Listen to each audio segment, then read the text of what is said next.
I'd always thought my life with Emily was something close to perfect.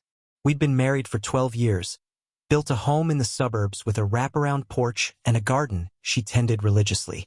She had this way about her. Soft auburn hair that caught the light just right, hazel eyes that seemed to hold a secret I'd never quite deciphered. I worked long hours as a structural engineer, designing bridges and buildings, while she taught art at the local community college. Our days were a rhythm of quiet mornings over coffee, her sketching in the evenings while I reviewed blueprints. We weren't the kind of couple that shouted passion from the rooftops, but there was a steady comfort, a trust I'd leaned on like a foundation. That foundation started to crack on a Tuesday in late September. I'd come home early, unusual for me, since projects often kept me late. The house was quiet, too quiet, the kind of stillness that presses against your ears. Emily's car was in the driveway, but she wasn't in the kitchen or the living room. Her sketchbook lay abandoned on the coffee table, a half-finished drawing of a vase of lilies staring up at me. I called her name, my voice echoing off the hardwood. No answer. Something cold settled in my chest, a premonition I couldn't name. I climbed the stairs, my work boots heavy against the steps. The bedroom door was ajar, and I pushed it open, expecting to find her napping or lost in a book. Instead, the bed was unmade, sheets twisted in a way that suggested haste. Her phone sat on the nightstand, screen dark. I picked it up, hesitated, then pressed the power button. A text notification flashed. Meet me at the studio. 3 p.m. It was from someone named Jay. No last name, no context.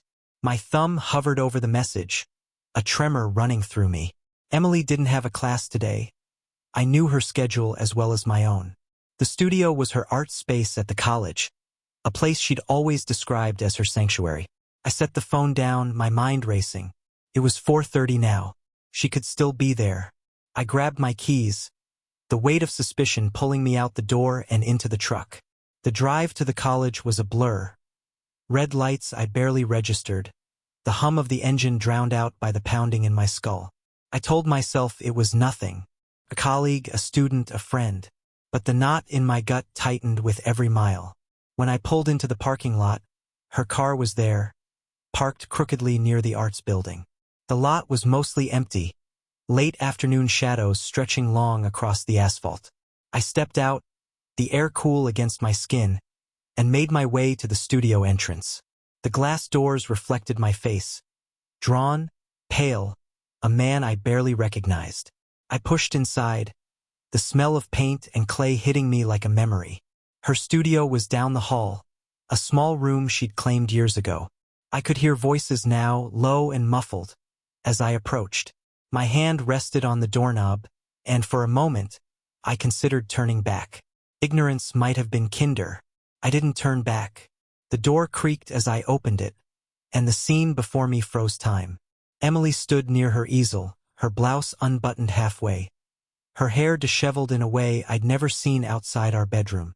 A man, tall, broad-shouldered, with dark hair and a smug tilt to his lips, leaned against the table, his shirt untucked, a paintbrush in his hand like some mockery of her craft. They both turned, her eyes widening, his narrowing. The air thickened with silence, broken only by the faint drip of water from a sink in the corner. "Mark," she said, my name a gasp, a plea. She stepped forward, hands fumbling to close her blouse, but the damage was done. I saw the flush on her cheeks, the guilt in her darting gaze. The man, Jay, I assumed, straightened, crossing his arms as if he had every right to be there. I didn't know him, but I knew his type. Confident, careless, the kind of guy who took what he wanted without a second thought. "What's this?" My voice came out low, steady, though inside I was unraveling. I looked at her, only her, because facing him meant acknowledging something I wasn't ready to name. "It's not what it looks like," she said, the cliché hitting me like a slap. She reached for me, but I stepped back, my hand tightening on the doorknob until my knuckles whitened. "Then tell me what it is, Emily." I kept my eyes on her, searching for the woman I'd married, the one who'd promised me forever over a slice of cake and a cheap ring. She opened her mouth, closed it, tears brimming. The man shifted, clearing his throat. "Look, man, I don't want trouble," he said, his voice smooth, practiced. "We were just—" "Shut up," I snapped, my head whipping toward him. He raised his hands, a smirk flickering before he masked it. I turned back to her. "Who is he?" She swallowed, glancing at him, then back at me. "James. He's a colleague. We've been working on a project." "A project?" I repeated, the word tasting bitter. I gestured at the room. The scattered brushes, the canvas untouched, the intimacy of their disarray. "This is your project?" "Mark, please," she whispered, stepping closer. "Let's go home. We can talk." I didn't move. Home felt like a lie now, a stage set for a play I hadn't known was ending. I looked at James, his casual stance, the way he watched her like she was his to claim. My hands flexed, itching to do something, anything, to erase that look. But I didn't. Not yet. "I'll be outside," I said finally, turning away. 5 minutes, Emily. Then I'm gone." I walked out, the hallway stretching endless before me. My chest burned, my thoughts a tangle of rage and disbelief. I leaned against the wall, the cool brick grounding me as I waited. 5 minutes. I'd give her that, though I already knew it wouldn't change what I'd seen. She came out in 4 minutes, her blouse buttoned now, her face streaked with tears. James didn't follow, and I was glad. I wasn't sure I could have handled seeing him again without losing control. Emily stopped a few feet away, her hands twisting together, her lips trembling as she searched for words. I didn't help her. I just stood there, arms crossed, waiting for the explanation that wouldn't fix anything. "I'm sorry," she started, her voice breaking. "It wasn't planned. It just happened." "Just happened?" I echoed, my tone flat. "You tripped and fell into his arms? That's what you're telling me?" She flinched, wrapping her arms around herself. "No. I mean, God, Mark, I don't know how to say this. I've been unhappy for a while. And James, he listens. He sees me." I laughed, a sharp, hollow sound that startled her. "I see you, Emily, every day. I see you in the garden, in the kitchen, in our bed. What didn't I see?" Her eyes dropped to the floor. "You're always working, always gone." I felt alone. The words cut deeper than I expected, a blade twisting in an old wound.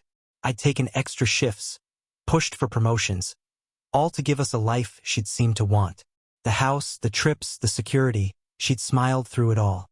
Had it been a mask? I stared at her, this stranger wearing my wife's face, and wondered how long I'd been blind. "So you found someone else," I said, stepping closer. She didn't retreat, but her shoulders hunched, bracing for whatever came next. "How long?" "A few months," she admitted, barely audible. "It started as talking. Then—" "Stop." I held up a hand, my stomach churning. "A few months. Months of lies, of her coming home to me with his touch still on her skin." I turned away, pacing the hall, my boots echoing like gunshots. "You could have told me. You could have left." "I didn't want to lose you," she said, desperation creeping in. "I love you, Mark. I do. This was a mistake." "A mistake?" I muttered, facing her again. "A mistake is forgetting to pay a bill. This is betrayal." She sobbed, covering her face, but I felt no urge to comfort her. The woman I'd have held was gone, replaced by this trembling figure I didn't recognize. I thought of James, still in that room, probably smirking at how easily he'd slipped into my life. My fists clenched, nails digging into my palms. "What now?" she asked, voice small. "I don't know," I said honestly, "but I can't look at you right now.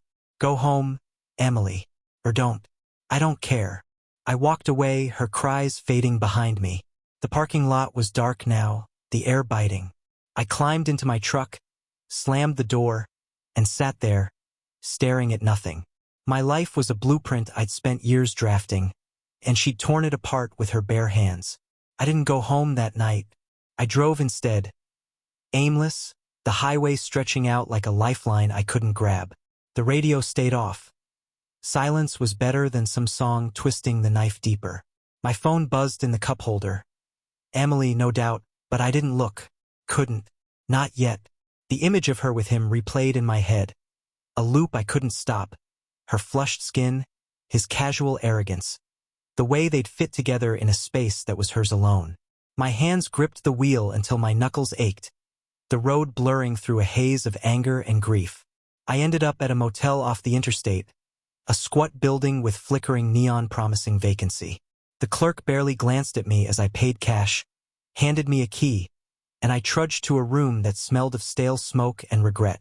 I dropped onto the bed, springs creaking under my weight, and stared at the ceiling. Sleep didn't come. Instead, my mind churned, questions piling up like debris after a storm. How had I missed it? The late nights she'd claimed were grating, the new perfume I'd thought was for me, the distance I'd chalked up to routine. Signs I'd ignored, too busy building our future to see it crumbling. By morning, exhaustion had dulled the edges, but the ache remained. I checked my phone. 6 missed calls, a dozen texts. I'm sorry. Please come home. We can fix this. I deleted them all, my thumb hovering over her name before I shut the screen off. Fixing this felt impossible, like welding a fractured beam back together. It might hold, but the weakness would always be there. I showered, the hot water doing little to wash away the filth I felt, and drove to a diner nearby. Coffee and eggs, a mechanical attempt at normalcy. Sitting there, watching truckers and locals shuffle in, I started to plan.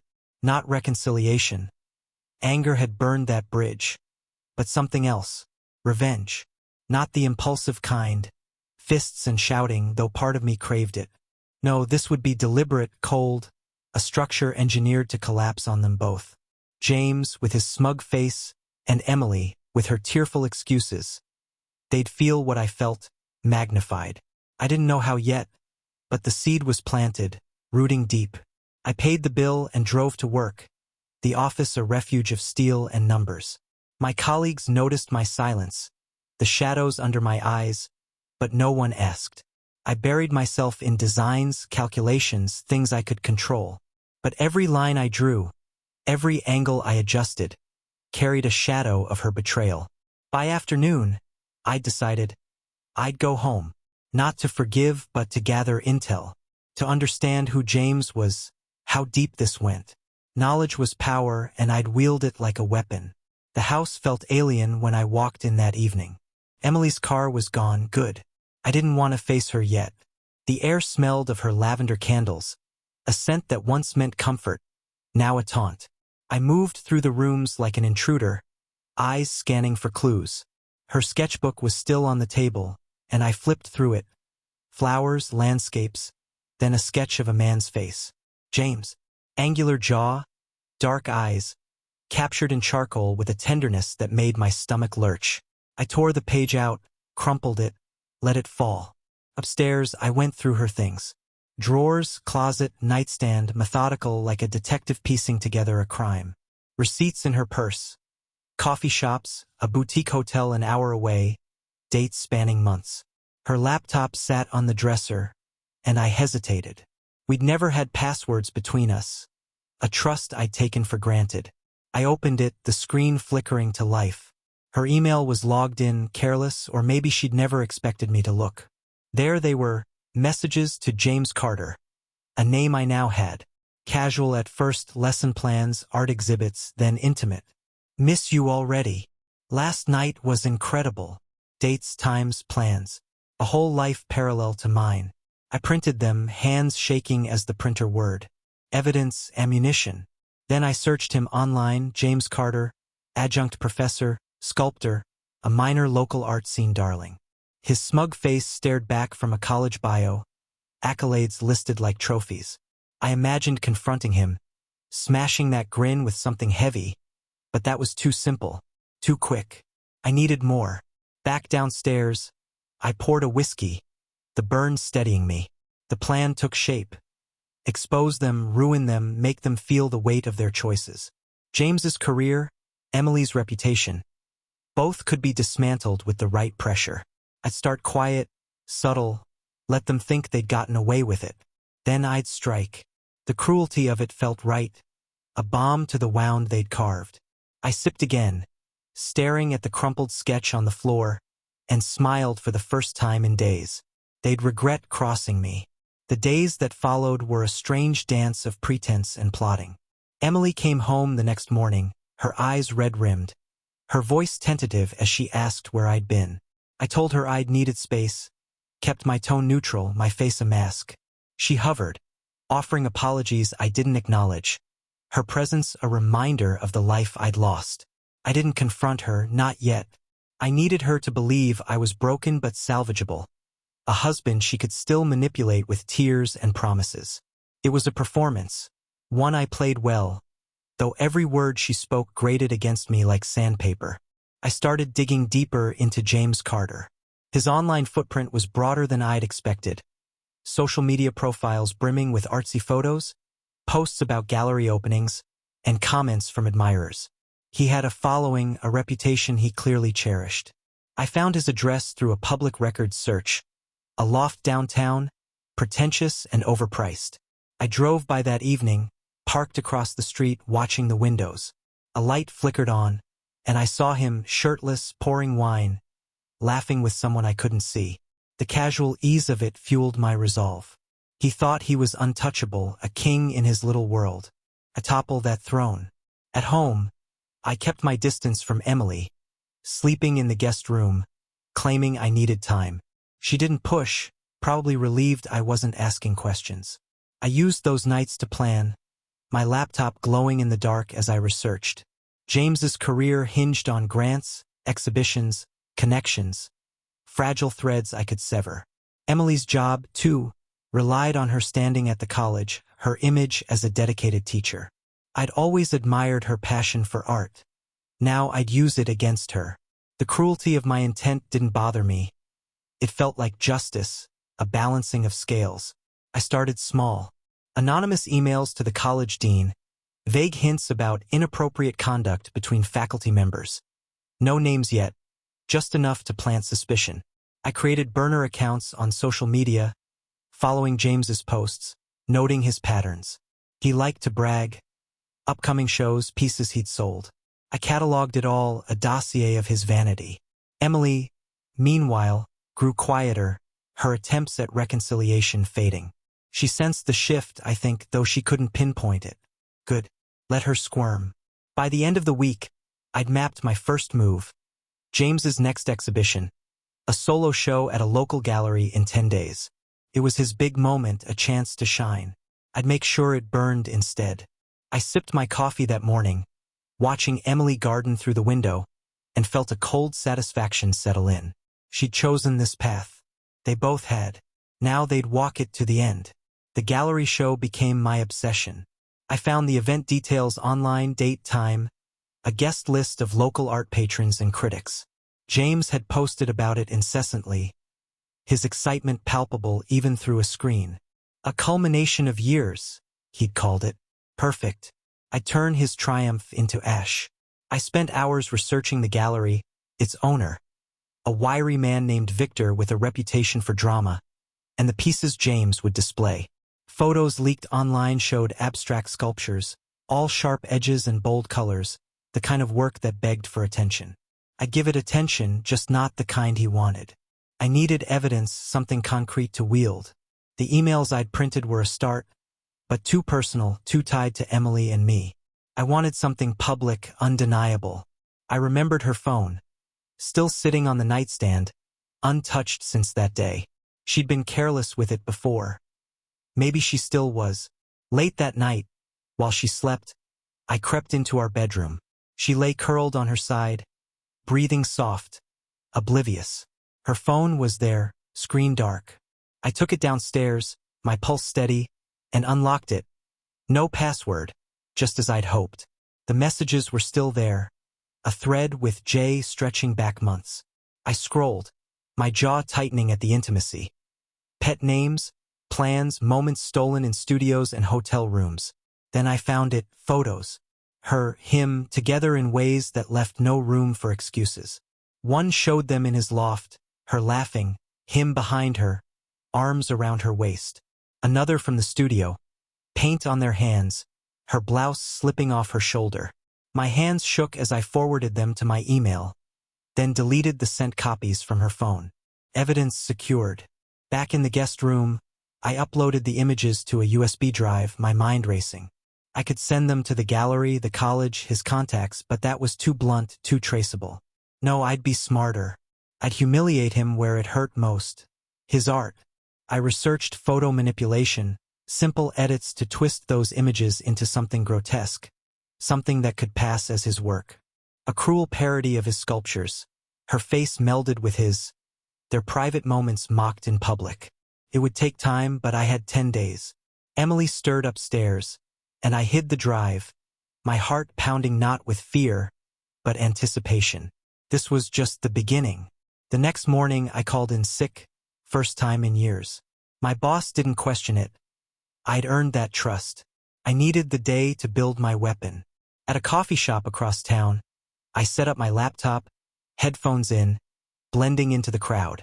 I'd never been an artist, not like Emily, but I understood precision, structure. Using free software, I warped the photos. Her smile stretched into a grimace, his smug face distorted. Their bodies fused into a nightmarish tangle. I layered in elements from his sculptures. Jagged metal, splashes of red. A chaos that mirrored what I felt. The result was ugly, unsettling, perfect. I titled it Unfaithful Forms, a nod to his style, and saved it as a high-resolution file. The gallery accepted digital submissions for their projector displays. Standard for modern shows, I'd learned. Another burner email, another anonymous tip. Thought James might want this included. A personal piece. I attached the file, sent it to Victor, and waited. If it worked, it'd flash across the screen mid-show, a silent bomb in a room full of his peers. If it didn't, I had backups. At home, Emily noticed my absence but didn't ask. She moved around me like a ghost, her guilt a palpable thing. I kept up the act, distant but civil, letting her think I was grieving, not scheming. That night, I drove to James's loft again, watching from the shadows. He was there, pacing, phone in hand. Had Victor called? Was he rattled? I hoped so. I imagined him opening that email, seeing the twisted image, wondering who knew. Let him sweat. I expanded the plan. The college was next, rumors I'd seeded needed teeth. I drafted a letter, typed and printed at a library to avoid traces. Concerned about faculty behavior. Check Carter and Thompson's conduct. No specifics, just enough to spark an investigation. I mailed it to the dean, a P.O. box, my return address. Emily's last name, mine, would drag her into it too. Her tears wouldn't save her this time. By bedtime, I felt alive, the numbness replaced by purpose. Revenge wasn't just a feeling. It was a craft, and I was mastering it. The day of the gallery show arrived, a crisp Saturday evening. I didn't tell Emily I was going. Let her think I was sulking at home. I dressed in a dark jacket, jeans, nothing to stand out, and drove downtown. The gallery buzzed with people. Critics in scarves, collectors with wine glasses, James at the center, shaking hands, all charm. I stayed near the back, a shadow among the crowd, my pulse steady.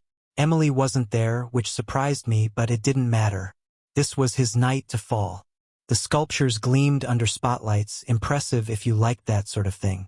Victor gave a speech, praising James's raw vision, and I smirked into my drink.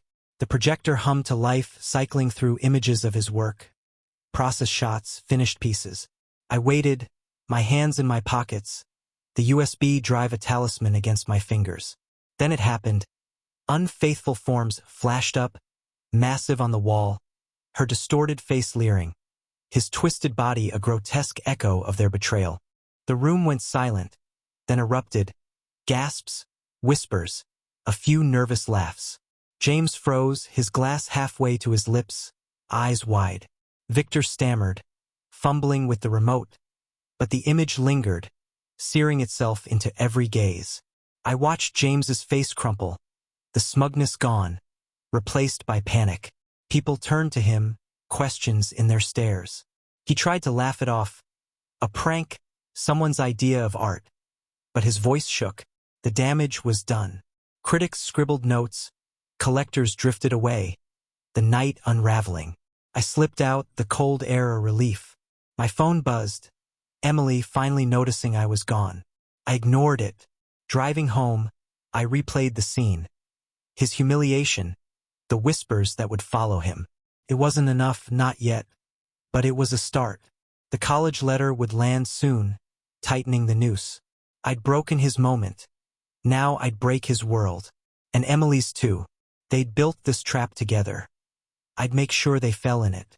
Emily was waiting when I got home, her arms crossed, eyes sharp with worry and something else.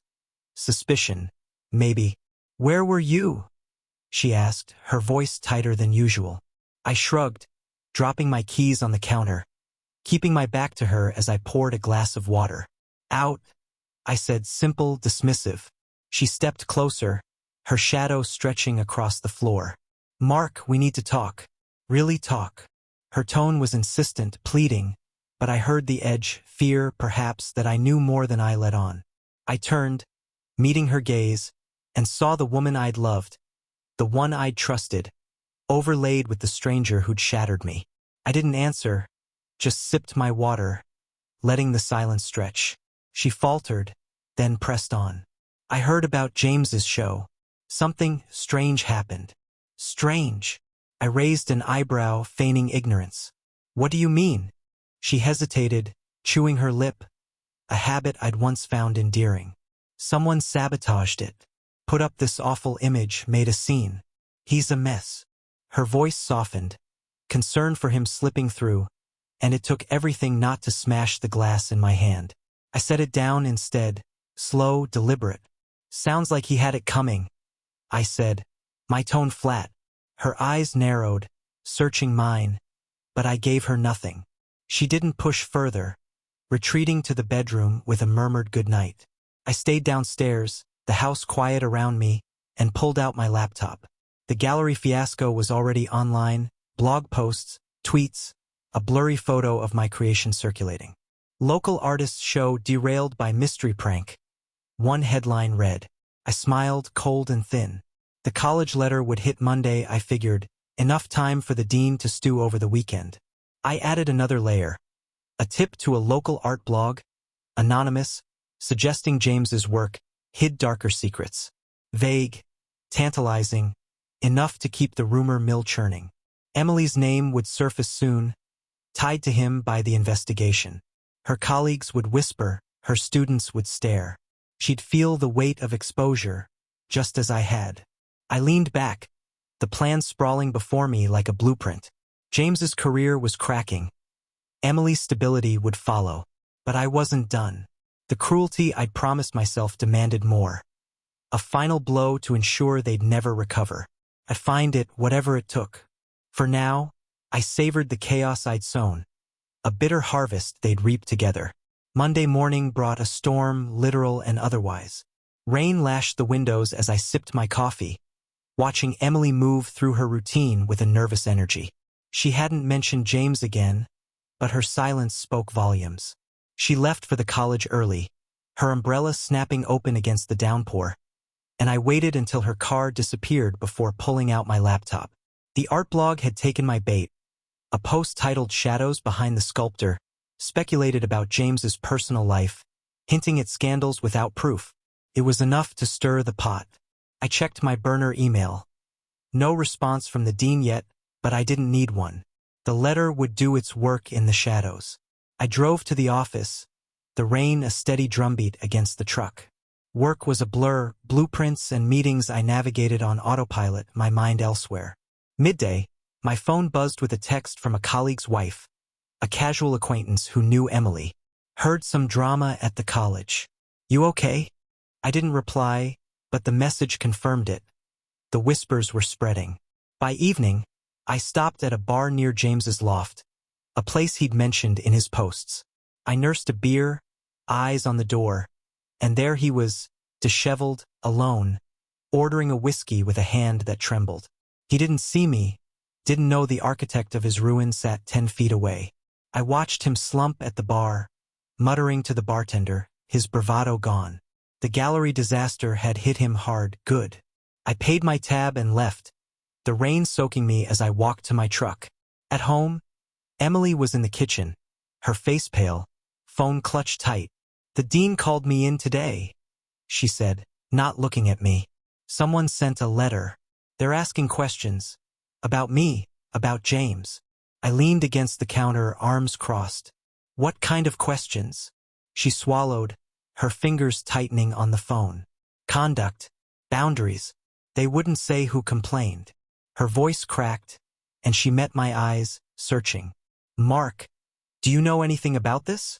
I held her gaze, steady, unyielding. "Why would I?" The lie was smooth, practiced.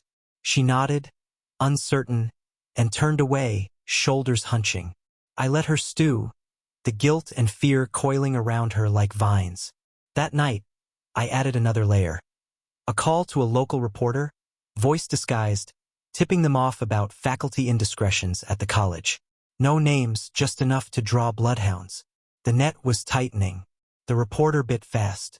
By Wednesday, a small article appeared online. "Anonymous claims Rock Community College, faculty under scrutiny." It was vague, citing unnamed sources, but the comments section exploded. Speculation, accusations, a few mentions of James from gallery attendees connecting dots. Emily came home that day with her head down, her usual grace replaced by a brittle tension. She didn't speak, just retreated to the bedroom, the door clicking shut like a confession. I didn't follow, let her drown in it. I tracked James's unraveling online. His social media went quiet after the gallery, but his followers didn't. Questions piled up, some cruel, some curious. A critic who'd praised him before posted a retraction, calling his work tainted by personal failings. I smiled at that, a grim satisfaction warming me. Then I found gold. A grant application he'd bragged about months ago, due next week, tied to a prestigious residency. His ticket to bigger things unless it vanished. I dug into the grants board, names and emails public on their site. Another burner account, another tip. James Carter's recent behavior might not align with your values. Look into his exhibition. I attached a link to the art blog, let them connect the rest. If they investigated, they'd find the gallery mess, the college rumors, enough to tank his chances. I sent it off, the rain still tapping the windows, a rhythm to my revenge. That night, Emily tried again.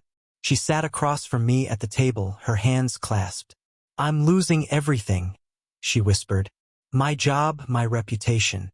I don't know who's doing this, but it's killing me." Her eyes begged for comfort, but I gave her nothing. Just a nod, a sip of whiskey. "Maybe it's karma," I said, casual, watching her flinch. She didn't argue, just left the room, her footsteps heavy. I didn't feel triumph, not yet. Just a cold certainty that this was right. Friday brought a call I didn't expect. My lawyer, a gruff man I'd hired quietly days ago, had news. "Divorce papers are ready," he said. "We can file whenever you want. Assets split, no alimony. She's got her job or did." I thanked him, hung up, and stared at the phone. I'd started the process after the studio, a practical step amid the chaos, but now it felt like a cornerstone. Emily didn't know yet. I'd serve her when the time was right, when she was at her lowest. I checked the college's staff page that afternoon. Her name was still there, but a colleague I knew texted me, "She's on leave. Investigations heating up." The dean had acted then. James's bio was gone, scrubbed overnight. Adjuncts were disposable, and his stench was too strong now. I drove by his loft again, saw a "for rent" sign in the window. Evicted, maybe, or fleeing.